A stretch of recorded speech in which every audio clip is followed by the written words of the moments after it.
Assalamu alaikum students, I am Faiza Fahim. Here I am to teach you maths class 9th.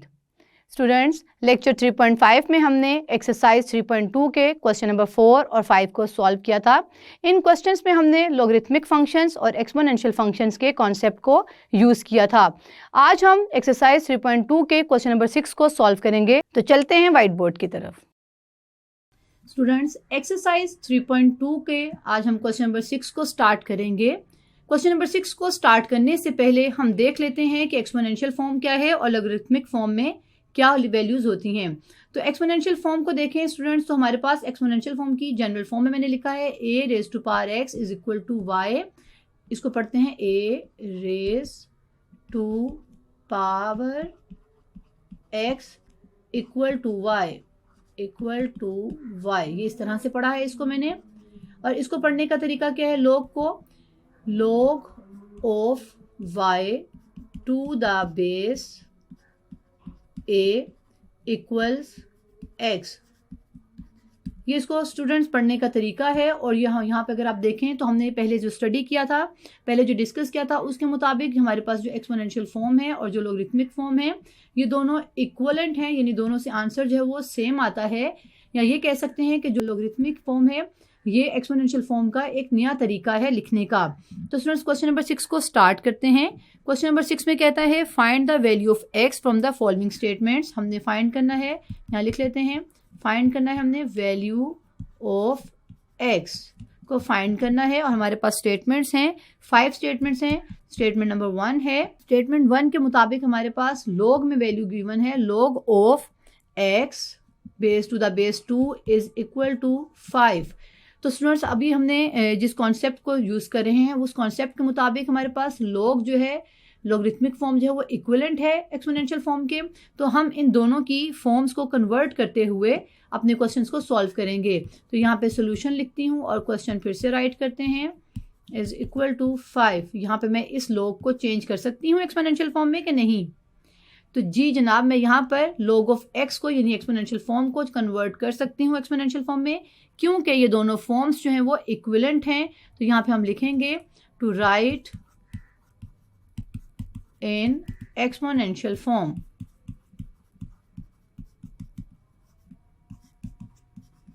Exponential form में इस तरह से लिखते हैं हम कि जो हमारी बेस है 2 की log की, उसको हम इस तरह से लिखते हैं बेस। जो हमारे पास रिजल्ट होता है, इक्वल होता है, वो हम पावर बनाते हैं। और जो हमारे पास log ऑफ x जिसका हमने फाइंड करना होता है उसको इक्वल के बाद लिखते हैं। तो स्टूडेंट्स ये फॉर्म मैंने कन्वर्ट कर दी है log की फॉर्म को एक्सपोनेंशियल फॉर्म में। यहाँ मैं लिख सकती हूँ कि ये इसकी एक्सपोनेंशियल फॉर्म है log की। अब इसको हम सॉल्व कर लेते हैं क्योंकि हमने फाइंड करना है x की वैल्यू को। तो स्टूडेंट्स यहाँ पे 2 रेज टू पावर 5 लिखा हुआ है, जिसका मतलब है कि 2 जो है वो कितने टाइम्स मल्टीप्लाई है, 5 टाइम्स मल्टीप्लाई है। तो हम लिख सकते हैं 2 रेज टू पावर 5 जो है वो इक्विवेलेंट है। तो यहाँ पर हमने इसको सॉल्व करना है, तो यहाँ पर हम इसे मल्टीप्लाई करेंगे। 2 1 the 2 to the 4, 4 to the 8, 8 to the 16 and 16 to the 32, यानी कि हमारे पास आंसर आया है 32 जब हमने 2 को 5 टाइम्स मल्टीप्लाई किया। तो स्टूडेंट ये हमारे पास आंसर आ गया x का। ये हमारी स्टेटमेंट 1 थी। अब हमने जो है स्टेटमेंट 2 फाइंड करनी है। क्वेश्चन नंबर 6 की स्टेटमेंट 2 है log of 9 to the base 81 is equal to x।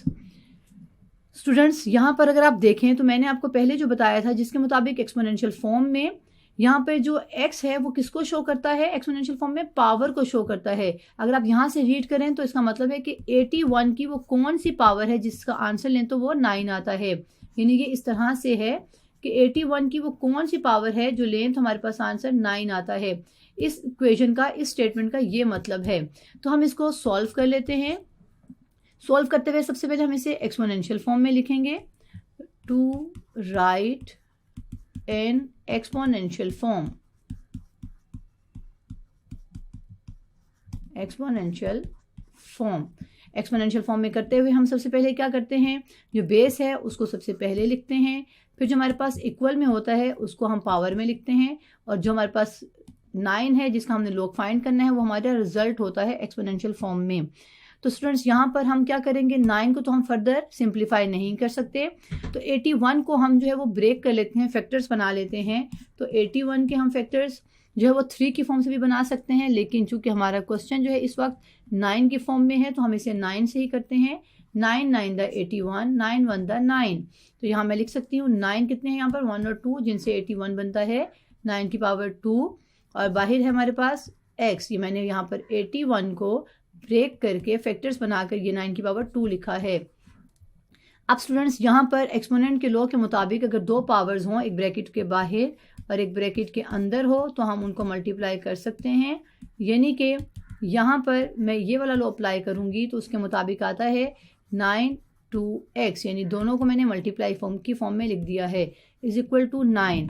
अब यहाँ पे स्टूडेंट्स राइट साइड पे 9 की पावर क्या है 1।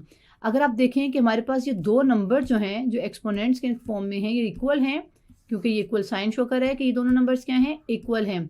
तो स्टूडेंट्स ये दोनों नंबर कब इक्वल हो सकते हैं, जब ये इनकी पावर भी इक्वल हो। इनकी बेसिस तो इक्वल हैं, तो इनकी पावर्स लेकिन हमें नहीं पता। 2x is equal to 2x और यहाँ पे क्या है 1 है, तो हम कह सकते हैं बिकॉज बेसिस आर इक्वल। अगर बेसिस इक्वल हैं तो इनकी पावर्स भी इक्वल होंगी, तो उसके मुताबिक 2x, ये मैंने इनकी पावर्स को लिखा है यहाँ पर 2x इज इक्वल टू 1। तो यहाँ पे students 2x is equal to 1 आ गया।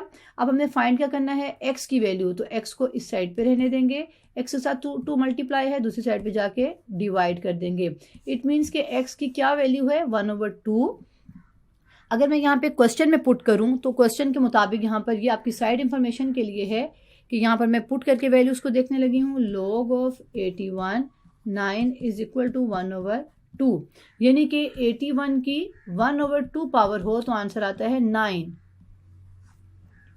इस इक्वेशन का मतलब ये ही है कि अगर 81 की पावर 1/2 हो तो 9 आता है, ये एक्सपोनेंशियल फॉर्म में है। तो यहाँ पे देखते हैं किस तरह से, ये भी हम चेक कर सकते हैं। 9 81 और ये 1/2 का मतलब है स्क्वायर रूट। तो स्टूडेंट्स यहाँ पर 81 का स्क्वायर रूट लें तो 9 ही नहीं आता है। इट मीन्स के 81 की पावर लेनी पड़ी हमें 1/2, तो आंसर आया है 9। ये आपकी साइड इंफॉर्मेशन के लिए है, इसको आपने यूज़ नहीं करना है। आपका answer x is equal to 1/2 है। तो अब यहाँ पर हम इसको फर्दर जो है प्रोसीड करते हैं। क्वेश्चन नंबर 6 का थर्ड पार्ट सॉल्व करते हैं। थर्ड पार्ट है log of 8 to the base 64 is equal to x/2। इसको हम एक्सपोनेंशियल फॉर्म में भी लिख सकते हैं क्योंकि दोनों इक्विवेलेंट हैं। तो सॉल्व करने के लिए हम इसको कर देते हैं एक्सपोनेंशियल फॉर्म में convert, to write in exponential form. Exponential form में हम बेस को बड़ा करके लिखते हैं 64। जो हमारे पास इक्वल के बाद होता है वो हमारी पावर होती है एक्सपोनेंट में, और हमारे पास जो log जिसका फाइंड करना होता है वो हमारा रिजल्ट होता है। तो स्टूडेंट्स इसको फर्दर सॉल्व करते हैं। यहाँ पे 8 को हम इसकी सिंप्लीफाई फॉर्म में नहीं कर सकते हैं। 65 को हम फैक्टर्स बना सकते हैं 64 के। तो 64 के फैक्टर्स बनाएं तो स्टूडेंट्स यहाँ पर 2 पे भी ये डिवाइड होता है, लेकिन मैं यहाँ पर इसे 2 से डिवाइड नहीं करने वाली। यहाँ पर हम इसे, क्योंकि हमारी राइट साइड पे 8 है तो इसको हम 8 से फैक्टर्स बनाते हैं। 8 8 द 64, 8 1 द 8। यहाँ पे कितने 8 हैं 2 8। तो मैं 64 को ब्रेक करके जो मैंने फैक्टर्स बनाए हैं वो हैं 8 की पावर 2 और बाहर है x/2 इज इक्वल टू 8। ये जो 8 2 है ये 64 को कन्वर्ट करके बनाया गया है। अब स्टूडेंट्स यहाँ पर दो पावर्स एक ब्रैकेट के बाहर है और एक ब्रैकेट के अंदर है। तो एक्सपोनेंट लॉ के मुताबिक जो हमारे पास बाहर और अंदर पावर होती हैं ब्रैकेट के, उन्हें हम मल्टीप्लाई कर देते हैं। तो उसके मुताबिक, इस लॉ के मुताबिक मैं लिख सकती हूँ 8 2 multiply by x/2 is equal to 8 की पावर यहाँ पर 1 है। हम लिख नहीं रहे हैं लेकिन अभी हमें चाहिए होगी। यहाँ पे 2 से कैंसिल आउट हो गया, 8 की पावर हो गई x इज इक्वल टू 8 की पावर है 1। स्टूडेंट्स यहाँ पे देखें तो बेसिस सेम है, आप लिख सकते हैं एज बेसिस आर इक्वल या सेम।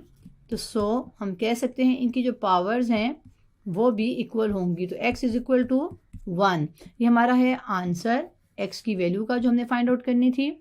क्वेश्चन नंबर 6 का हमारे पास फोर्थ पार्ट हम सॉल्व करेंगे।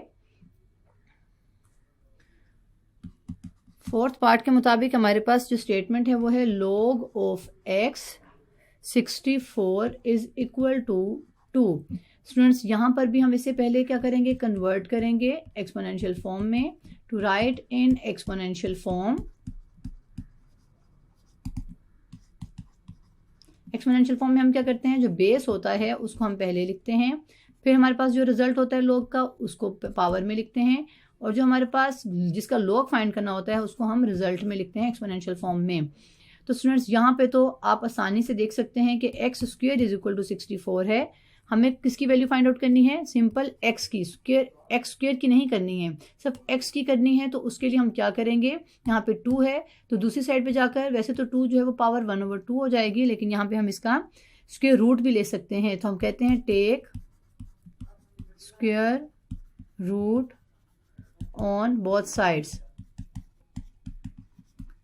तो यहाँ पे मैंने किया एक्स स्क्वेयर, बोथ साइड पे स्क्वेयर रूट जो है वो ले लिया। स्क्वेयर रूट लेने से क्या होगा, यहाँ पर 2 अपने स्क्वेयर रूट से कैंसिल हो जाएगा, क्योंकि स्क्वेयर रूट की वैल्यू होती है 1/2। तो यहाँ पर आ गया x इज इक्वल टू 64 है। 64 को हम राइट कर सकते हैं, अगर हम ब्रेक करें इसे, फैक्टर्स बनाएं तो 8 8 × 64, तो इसका मतलब है 8 की पावर 2 और स्क्वेयर रूट, और 8 का जो स्क्वेयर है वो अगर आप इस स्क्वेयर रूट को इसकी एक्सपोनेंशियल फॉर्म में कन्वर्ट करें तो 1/2 होता है, जिस तरह के यहाँ पर था। तो यहाँ पे हम 2 को 2 से कैंसिल करेंगे और 8 आ जाएगा, यानी कि x की वैल्यू क्या है, 8 है। तो स्टूडेंट्स ये क्वेश्चन नंबर 6 का 4th पार्ट था। अब हम क्वेश्चन नंबर 6 का 5th और लास्ट पार्ट कर रहे हैं। इसमें हमारे पास log of x to the base 3 is equal to 4 है। इसको भी सोल्यूशन फाइंड आउट करते हुए मैं फिर से रीराइट करूंगी, log of x to the base 3 is equal to 4, और कन्वर्ट करेंगे इसे to write in exponential form, write in exponential form में। तो स्टूडेंट्स इसको एक्सपोनेंशियल फॉर्म में जब हम कन्वर्ट करेंगे तो सबसे पहले हम जो बेस है हमारे पास लॉग की उसको बिग करके लिखते हैं, रिजल्ट को एक्सपोनेंट बनाते हैं, और जो हमारे पास रिजल्ट होता है और जिसका हमने लॉग फाइंड करना होता है उसको हम रिजल्ट बनाते हैं। तो यहाँ पे स्टूडेंट्स अगर आप देखें तो x यहाँ पर जिसकी हमने वैल्यू फाइंड आउट करनी है वो है 3⁴, लेकिन ये सिंप्लीफाई फॉर्म में नहीं है, ये एक्सपोनेंट की फॉर्म में है। तो इसको हम सिंप्लीफाई कर लेते हैं। यहाँ पे 3⁴ का मतलब है कि 3 कितने टाइम्स है, 4 टाइम्स मल्टीप्लाई है, 1 2 3 4। और अब हमने क्या करना है, 3 को 4 टाइम्स मल्टीप्लाई करना है, यानी 3 3 9, 9 3 27। अब 27 को मल्टीप्लाई करेंगे 3 से तो क्या आता है, 81, 7 3 6 7 8 81। इट मीन्स के x का आंसर क्या आ गया है, 81। 81 का मतलब है कि अगर हम क्वेश्चन के मुताबिक देखें यहाँ पर कि 3 की पावर 4 इज इक्वल टू आता है 81। तो स्टूडेंट्स ये हमारा क्वेश्चन नंबर 6 जो है वो कंप्लीट हो गया है। स्टूडेंट्स यहाँ पर हमारा क्वेश्चन नंबर 6 तो कंप्लीट हो गया है, लेकिन यहाँ पर मैं आपको 2 एग्जाम्पल्स दूंगी जो आपके सेल्फ टेस्ट के लिए होंगी।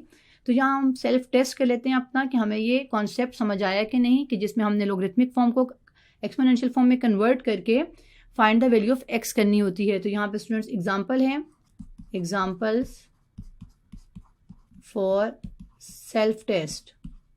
ये आपकी बुक से नहीं है, ये आउट ऑफ द कोर्स हैं। तो यहाँ पे आपको सिर्फ टेस्ट करने के लिए दी गई हैं। यहाँ पे 2 एग्जाम्पल्स मैं लिखती हूँ उन्हें कलर से, ताकि आपको उसकी पहचान हो जाए। यहाँ पे एक एग्जाम्पल है हमारे पास, log of 1 to the base 4 is equal to, find करना है y की वैल्यू। हमारे पास जो सेकंड है उसमें हमारे पास है log of 27 to the base √3 is equal to, find करना है कि वो कौन सी वैल्यू होगी जिससे हमारे पास log of 27 फाइंड आउट होगा। तो स्टूडेंट्स ये 2 क्वेश्चंस जो हैं ये आपने खुद करने हैं। मैं इनका सोल्यूशन यहाँ पे आपको प्रोवाइड कर देती हूँ, लेकिन मैं आपको स्टेप्स नहीं बताऊंगी, वो आपने अपने कॉन्सेप्ट को यूज़ करते हुए सॉल्व करना है। तो सोल्यूशन में पहले 1 का सोल्यूशन करने लगी हूँ, log of 1 base 4 is equal to y।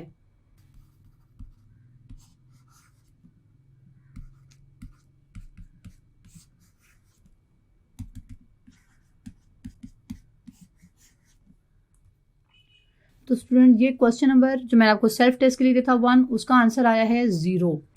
अब मैं 2 पार्ट को सॉल्व करूंगी। सेकंड पार्ट के मुताबिक क्वेश्चन है log of 27 to the base √3। इसको फाइंड आउट करना है। तो यहाँ पर सोल्यूशन ये आपने खुद करना है, मैं आपको यहाँ पे इसका सिर्फ सोल्यूशन दे रही हूँ।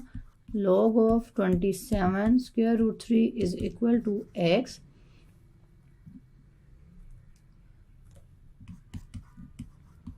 write in exponential form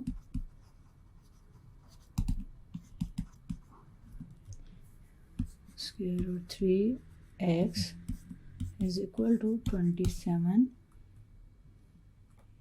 तो यहाँ पर हमारे पास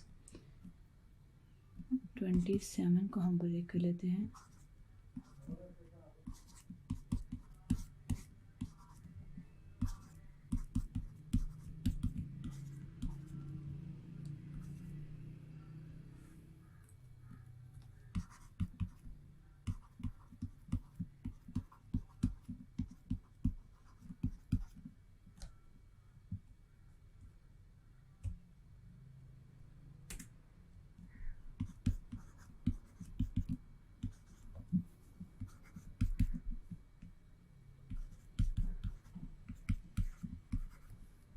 तो स्टूडेंट जी हमारे x की वैल्यू आ गई है 6, यानी कि अगर हम स्क्वायर रूट की वैल्यू 6 लें तो हमारे पास 27 आता है। इसको भी देख लेते हैं कि किस तरह से हमारे पास जो x की वैल्यू 6 आई है और अगर हम वो स्क्वायर रूट 3 की वैल्यू 6 लें तो वो 27 बनता है। इसको सॉल्व कर लेते हैं, यानी स्क्वायर रूट 3 का पावर 6 का मतलब है कि ये स्क्वायर रूट 3 जो वो 6 टाइम्स है, 4, 5 एंड 6। तो स्टूडेंट्स इसको सॉल्व करें तो ये आता है 3, क्योंकि स्क्वायर रूट से हो जाता है कैंसिल। ये स्क्वायर रूट से तो 3, इसी तरह से ये स्क्वायर रूट तो 3, यानी ये 3 टाइम्स हैं। तो 3 3 9, 9 3 27। इट मीन्स कि हमारी जो पावर है स्क्वायर रूट 3 की 6 लेने से 27 बनता है। स्टूडेंट्स ये आपने सेल्फ जो है वो टेस्ट करने के लिए क्वेश्चंस को सॉल्व करना है। नेक्स्ट लेक्चर में हम जो है क्वेश्चन नंबर 3.2 के 1 to 3 क्वेश्चंस को सॉल्व करेंगे। स्टूडेंट्स आज के इस लेक्चर में हमने एक्सरसाइज 3.2 के क्वेश्चन नंबर 6 को सॉल्व किया। जिस तरह से हमने एक्सरसाइज 3.2 के क्वेश्चन नंबर 4 और 5 को सॉल्व किया था, सेम इसी तरह हमने यहाँ पर भी लॉगरिथमिक फंक्शंस और एक्सपोनेंशियल फंक्शंस के कॉन्सेप्ट को यूज़ करते हुए क्वेश्चन नंबर 6 में अननोन वैल्यूज़ को फाइंड आउट किया। नेक्स्ट लेक्चर में हम जो है एक्सरसाइज 3.2 के क्वेश्चन नंबर 1, 2 और 3 को सॉल्व करेंगे। तो see you again in next lecture.